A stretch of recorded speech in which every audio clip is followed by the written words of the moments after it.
This is going to be a video kind of first of its kind. Obviously, the first one I've ever uploaded here. Maybe putting it up on TikTok too. I'm not exactly sure yet. Probably, I may. We're going to see. But thank you for watching if you are watching. If you want to see more content, please let me know.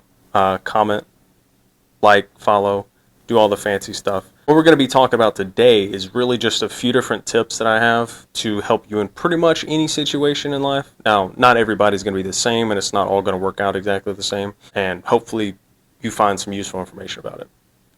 All right, let's get started. One of the biggest tips that I could give anybody that is looking to get into fitness, into business, into reading, really any skill can apply to anything.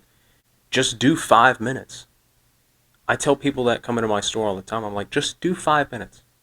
Just go in there for 5 minutes. I tell myself that sometimes. I told myself that whenever I was getting back into the gym after being out for about 3.5 months. I was like, you know what, today we're just going to go in and we're going to do 5 minutes of cardio. And then I was in there for an hour and a half. Now, it doesn't always end up like that, but just do 5 minutes. And that kind of leads into the consistency aspect of it too, where it's like, oh, well, if I did 5 minutes yesterday, well, I have 5 minutes. I can go to the gym for 5 minutes today. Let me just go real quick. So the next one would probably be just track it. Whatever that means for you is just like track your progress, whether that's your weight, whether that's your sales, whether that's your how much you read, anything like that. Just track it, whether that's like posting on social media about it, whether that's writing it down in a journal, whatever that means for you. For me, this is kind of me tracking it too, but also like get into making more videos. Also journal too, personally. Different things like that will help you track everything that you're trying to do, and it helps tremendously.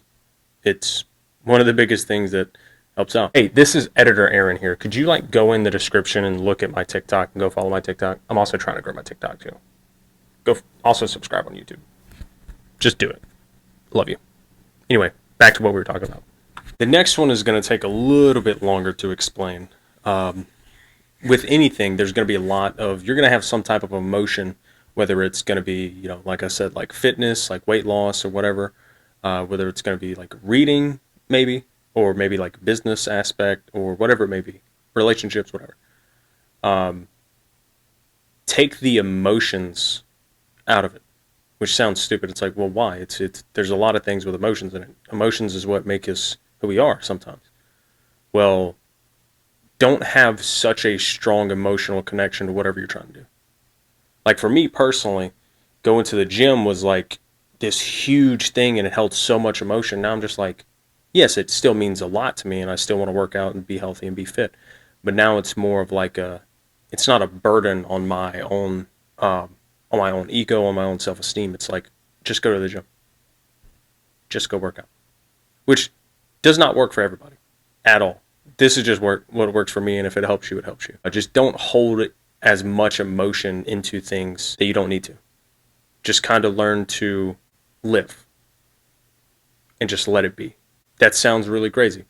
For me, it's like, don't have as much emotion tied into it, and it is what it is. Like, we're just going to the gym. Hey, we're just going to be doing this. We're just going to be doing that. Okay, cool.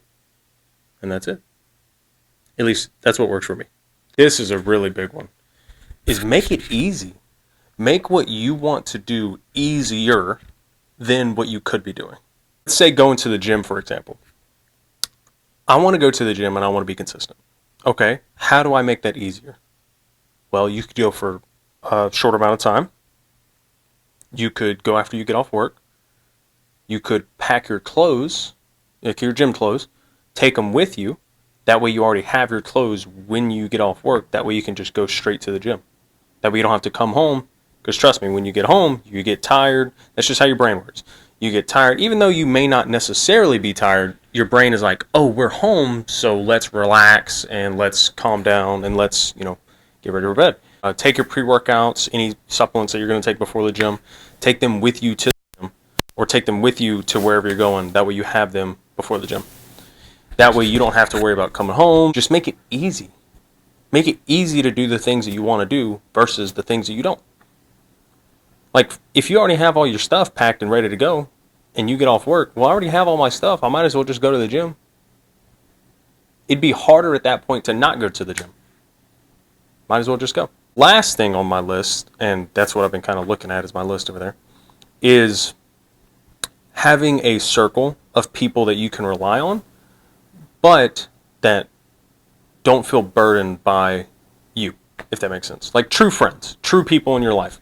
That can be family, that can be friends, that can be relationships, spouses, whatever it is. Having people in your life that you're close to is tremendous. And people that'll hold you accountable to make sure that you want to hit the goals that you want to hit. For example, me and one of my friends, he always asks me, he's like, hey, how was your gym session? It doesn't seem big, but, I ask him to ask me that. But it helps me, or be like, hey, did you go work out today? Hey, did you go work out today? Things like that. And of course, there's going to be that raw motivation from within that you have to find. Now, everybody's a little bit different, so that's just how it kind of works for me, is not necessarily relying on friends, but having them there if you need them. Friends are the family that you choose. And it's one of the biggest oversights when it comes to living, in my opinion.